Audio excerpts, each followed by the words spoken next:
Good evening and welcome to the House of Representatives at Parliament House in Canberra. Tonight is the first occasion on which a federal treasurer in Australia will bring down his budget and indeed be observed by us, watching it live on national television across the country. Here in the House of Representatives, the members have returned, reassembled after the dinner adjournment to hear Mr. Paul Keating present his government's account of the planned revenue and expenditure for the next year. Already quite an amount of conjecture would have it that this will be a pre-election rather than a mid-term budget. Although it comes just about halfway through the Hawke government's term, most observers see this, as does Mr. Andrew Peacock, as a pre-election sweetener. Mr. Peacock's reply, too, will be telecast at this time on Thursday evening. On the opposition front bench there, you'll see Mr. Peacock, and he is joined by Mr. Sinclair, the leader of the National Party, and others of his shadow ministry. Across the House, on the government side, Mr. Bob Hawke, the Prime Minister, literally taking a back seat. And here is the Speaker, Dr. Harry Jenkins. In accordance with the requirements of Section 56 of the Constitution, A, the Governor-General transmits to the House of Representatives particulars of proposed expenditure from the Consolidated Revenue Fund for the service of the year ending on 30th of June 1985 and recommends an appropriation of the Consolidated Revenue Fund accordingly. And B, the Governor-General further recommends to the House of Representatives an appropriation from the Consolidated Revenue Fund for the service of the year ending on 30th of June 1985 for the payment of such increases in salaries and payments in the nature of salary for which provision is made in the attached particulars of proposed expenditure as have become payable or have commenced or commenced to be paid during that year in accordance with any law or in accordance with an award, order or determination made under a law. And C, the Governor-General further recommends to the House of Representatives an appropriation of the Consolidated Revenue Fund in respect to the year ending on 30th of June 1985 for the purpose of the Loan Consolidation and Investment Reserve established by the Loan Consolidation and Investment Reserve Act 1955 of such sums as the Minister for Finance from time to time determines. The Honourable the Treasurer. Mr. Speaker, I present the Appropriation Bill number 1, 1985. First reading, a bill for an act to appropriate certain sums out of the Consolidated Revenue Fund for the service of the year ending on 30 June 1985. The Honourable the Treasurer. Mr. Speaker, I move that the bill be now read a second time. In doing so, I present the budget for 1984-85. It is just 18 months since the Australian people elected a Labor government at a time of severe economic crisis. Australia was in the grip of the most savage economic recession in 50 years. The economy was in severe decline, unemployment had grown by 270,000 in the previous 12 months, and inflation was rising at 11.5%. A remarkable transformation has taken place in the Australian economy since I presented the Labor government's first budget 12 months ago. Tonight, I am proud to be able to tell the Australian people that we now have strong economic growth, many more jobs, a substantial fall in inflation and declining interest rates. Mr. Speaker, the government's policies are on track. They are producing the results we sought, results that our opponents and many commentators said were not achievable in such a short time. We have shown the Australian people that their trust in us was well-founded. This budget consolidates and builds upon those successes, but it aims to do much, much more. Australia now has before it an historic opportunity to embark upon a new growth path, that is, the achievement of non-inflationary, sustainable economic growth that will provide the lasting jobs so desperately needed by the unemployed, growth that will provide real benefits to other needy groups in our society. We can take this path, Mr. Speaker, or we can opt for a return to the sickness of the 1970s, with high inflation, low growth and declining job opportunities. There can be only one path to take. There is no real choice. This budget is directing at ensuring that that opportunity does not pass us by. Mr Speaker, at the time of the last budget, there was much debate about the economic strategy this government adopted to tackle Australia's worst recession since the 1930s. Some thought we were expanding Commonwealth revenues and Commonwealth spending too much. Others believed we were being too timid. Whatever views were held then, I believe that by any measure, the achievements of the past 12 months have far exceeded expectations. No one could seriously argue that we could have done better. In the past year and a half of the Labor government, as I said, Australia has undergone a transformation. In the year between the June quarters of 1983 and 1984, economic growth was over 10%, the best performance in the 25 years for which quarterly national accounts have been compiled. This means Australia was the fastest growing economy in the Western world. In the same year, 230,000 Australians found jobs, compared to the 240,000 who lost them the year earlier. Inflation fell to 6.5% and declined over the course of the year, so that during the last 6 months it was running at an annual rate of about 5%. That means our inflation rate is finally falling to about the same level as our major trading partners. Profits recovered, interest rates fell and business investment began to pick up. Now, Mr Speaker, central to that success was the accord on prices and incomes between the government and the Australian trade union movement. The accord has been a remarkable success, and the contribution of the ACTU to that outcome has been vital. Where the last government was unable to stimulate the economy because of fears of wages and prices breaking out, thus causing inflation to accelerate, this government has been able to restore a strong rate of growth, but in the company of falling inflation. This has only been possible because the accord has given the government an agreed basis of wage and price restraint.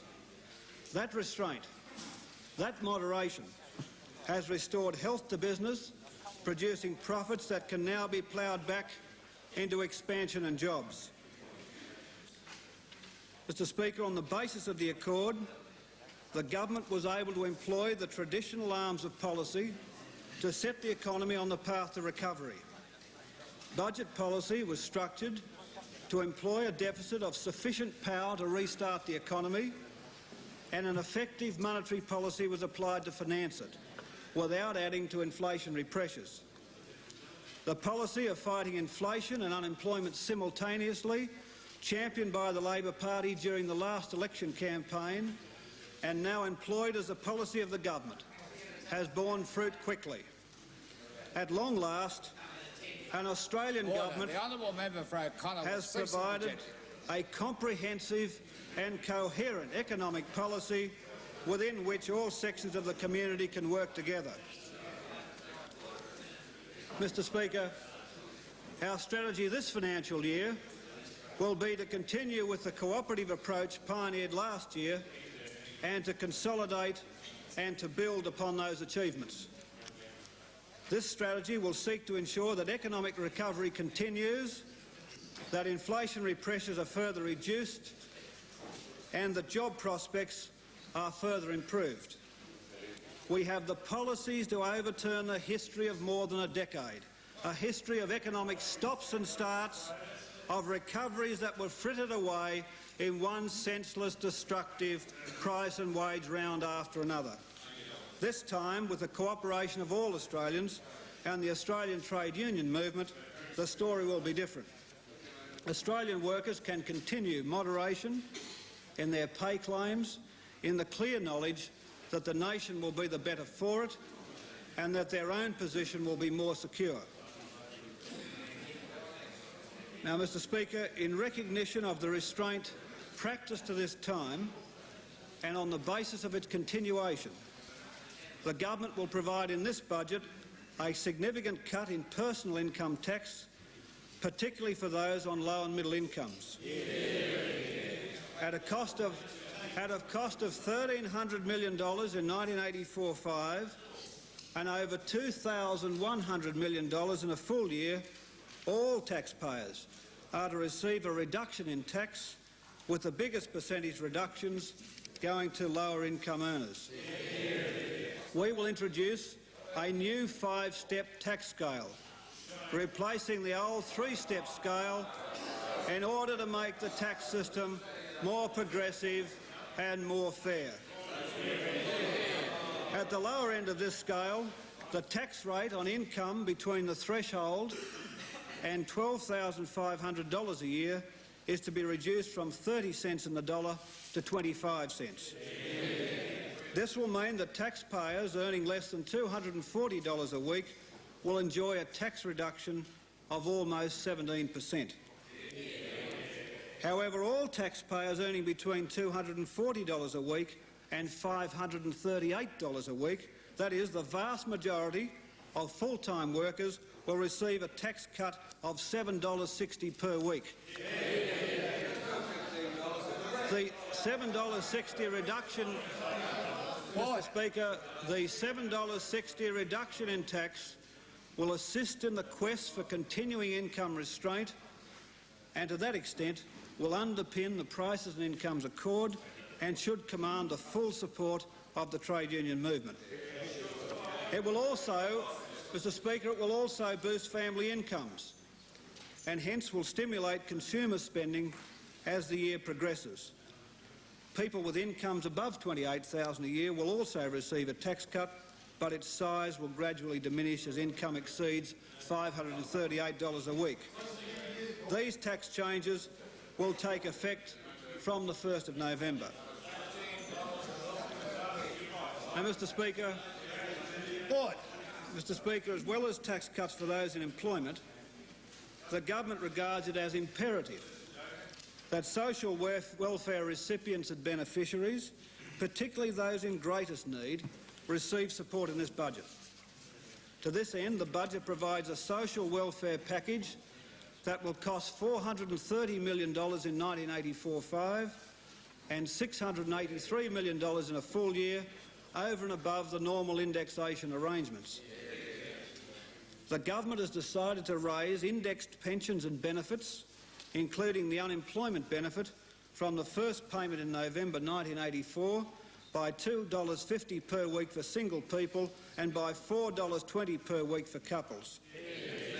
That increase will lift the single pension rate to $91.90 a week and the combined married rate to $153.30. It will more than compensate beneficiaries for the effect of the introduction of Medicare on the indexation adjustment to pensions. Also, under the usual indexation arrangements, those pensions and benefits will further increase in May 1985. In addition to these increases in general pensions and benefit, the government is providing special assistance targeted to those groups most in need. From November 1984, we shall be giving substantial extra help to pensioners who rent and to those with children.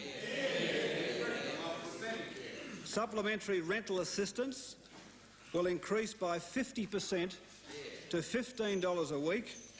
Additional pensions and benefits will increase by $2 to $14 per child, while the Mothers and Guardians allowance will increase by $2 to $10 a week. In all, since the government took office, the pension income of a sole parent pensioner with 2 children in privately rented accommodation will have gone up by some $30 a week, an increase of over 25%. A further increase of $2 per week will be provided from May 1985 to single unemployment beneficiaries 18 years of age and over with no dependents. These changes mean that the single adult unemployment benefit will have increased by over $20 a week, or by about 30%, since this government won office. Mr Speaker, the government is particularly concerned about the structure of the various forms of assistance to young people and will undertake a fundamental review of present arrangements in time for the next budget. In the meantime, tertiary education allowances will be increased by 10%, allowances under the secondary allowances scheme by 15%, and the family income limits applying to both schemes will be extended by 10%. Also, in advance of that review, the maximum rate of unemployment and sickness benefit for single people aged 16 and 17 years will be increased by a further $5 to $50 per week for those who have been in continuous receipt of benefit for 6 months or more. Mr Speaker, the government recognises that unemployment is a principal cause of poverty in Australia. The unemployed have borne the brunt of the failure of previous economic policies for too many years. That is why the government in its first year of office, and now in this budget, has substantially increased benefits to the unemployed and provided major job creation programs. However, the fundamental task before us is to create permanent employment. For this reason, the overwhelming objective must be to maintain the momentum of economic recovery so as to maximise employment growth. And to do that, we need more investment. This will happen this year. There will be more investment. But to encourage it further, the budget incorporates a number of initiatives in the area of business taxation. Firstly, the rate of depreciation on new non-residential income-producing buildings will be increased from 2.5% to 4%. In other words, this allows the capital cost to be written off over 25 years instead of 40 years, which more closely reflects the effective life of the buildings. This will provide a significant boost to the construction industry. Secondly, the tax system is to be changed to allow companies to transfer losses between different members of their company groups, where there is 100% common ownership. This should significantly improve the cash flow position of many companies undertaking new investments. Thirdly, the government has agreed to provide a concession long sought by the mineral exploration industry. After tonight, money spent on general mining exploration will be deductible against income from any source, thereby providing considerable assistance to many members of the mining industry. Mr Speaker, these three initiatives, combined with the very generous accelerated depreciation provisions legislated by this government, provide a sound environment for business investment in coming years.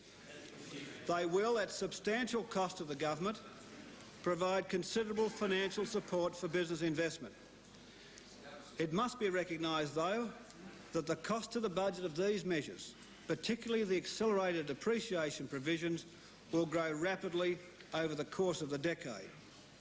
Therefore, the government has decided not to alter that aspect of the former government's legislation which sets the 30th of June 1985 as the date by which plant and equipment must be ordered to qualify for the investment allowance.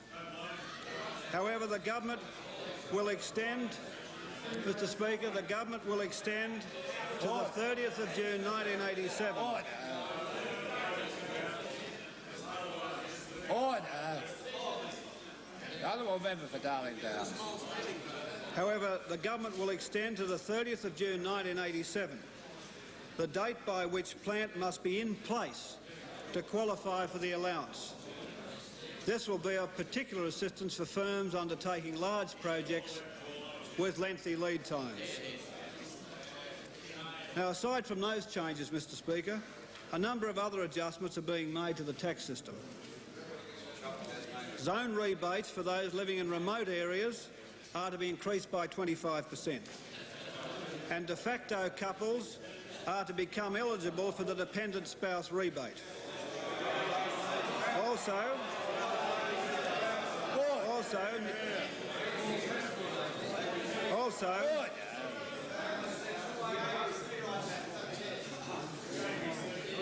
Also, new rebates are to be introduced to ensure that people whose sole income is derived from unemployment, sickness or special benefit do not have to pay tax. Mr Speaker, the government has decided to make few other changes to the tax system, the major exception being the tax treatment of beer and wine. Firstly, the tax arrangements for low-alcohol beer are to be restructured. These are in two categories. The first comprises very low-alcohol beer, which contains less than about 1% alcohol. Until now, this has been exempt from tax. The second, much larger category is that of light beer, which typically contains about a half or two-thirds of the alcoholic strength of ordinary beer. Until now, this has been taxed at the same rate as full-strength beer. The government believes that this tax structure should be changed in recognition of the lower alcohol content. For this reason, the government has decided to reduce the excise on ordinary light beer by 8 cents per litre, or about 3 cents a can. The government has also decided to remove an anomaly by imposing a sales tax on very low alcohol beer at the same rate which now applies to soft drinks, that is 20%. The new sales tax will raise about $6 million a year.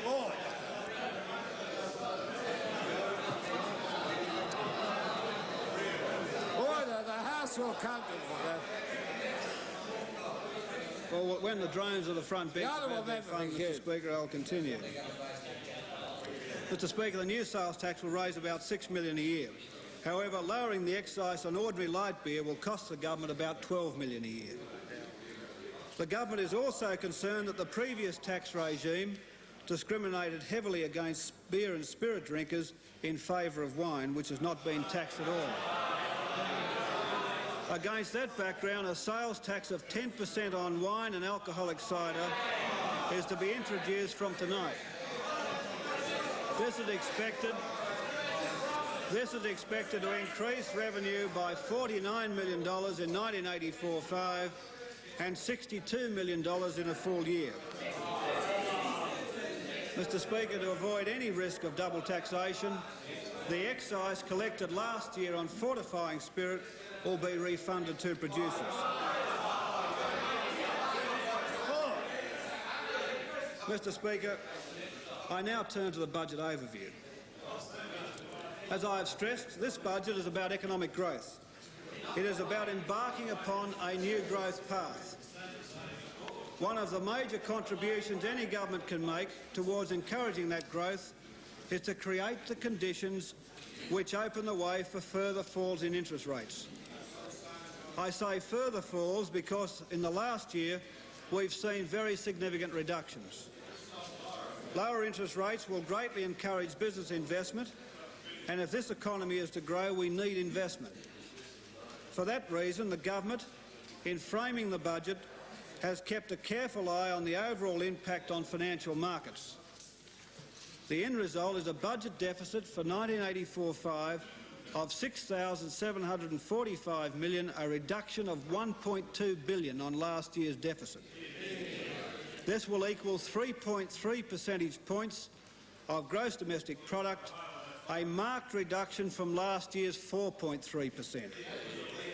This will reduce the overall borrowings of the public sector and help minimise pressure on interest rates to the benefit of all Australians. In sum, the government has kept, Mr Speaker, its threefold commitment for the 1984-5 budget. That is, we will substantially cut personal income tax, we will increase social security spending, in particular direct the extra assistance to those most in need, and we will reduce the budget deficit by over $1,200 million. Australia can be confident that this strategy will provide a basis for further strong economic growth in 1984-5. We expect non-farm growth to average 5%, a little larger than last year's excellent figure. But overall growth will not match non-farm growth because last year's strong outcome for the rural sector will not be repeated.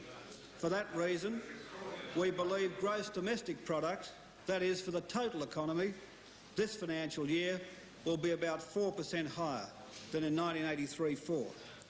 Mr Speaker, such growth will see a further large increase in jobs and another fall in the unemployment rate. By June next year, we expect that since coming to office, over 400,000 new jobs will have been created in Australia. That will place us well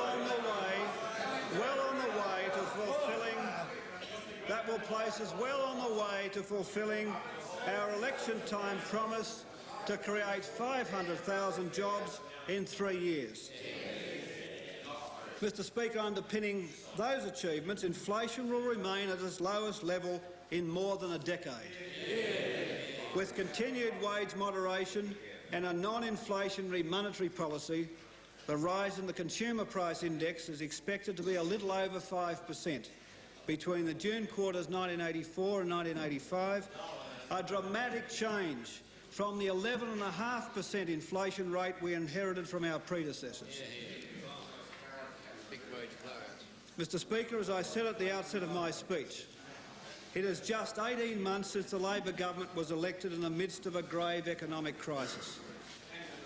While it was clear before the election that the Australian economic situation was grim, it was not until after the election that the full truth was revealed to the Australian people. It became apparent to all sections of the Australian community that the situation was drastic, that unless this government could lead the way out of recession, Australia would be condemned to another decade of economic stagnation and decline. At the National Economic Summit, a consensus emerged that the crisis would be overcome only by the application of the right policies and by all Australians working together. It was agreed that we would all need to make sacrifices and work in harmony if Australia were to recover. We have made those sacrifices, we have worked in harmony, and we are now experiencing the early fruits of our efforts. Now we must advance even further. We must build upon the foundations that we have together so successfully laid. We must seize the opportunity now to embark upon a new growth path for Australia. Mr Speaker, we will do that with this budget. It's at this point then, having heard the headlines of the budget, that we will leave this first telecast of the delivery of the budget in the House of Representatives in Canberra.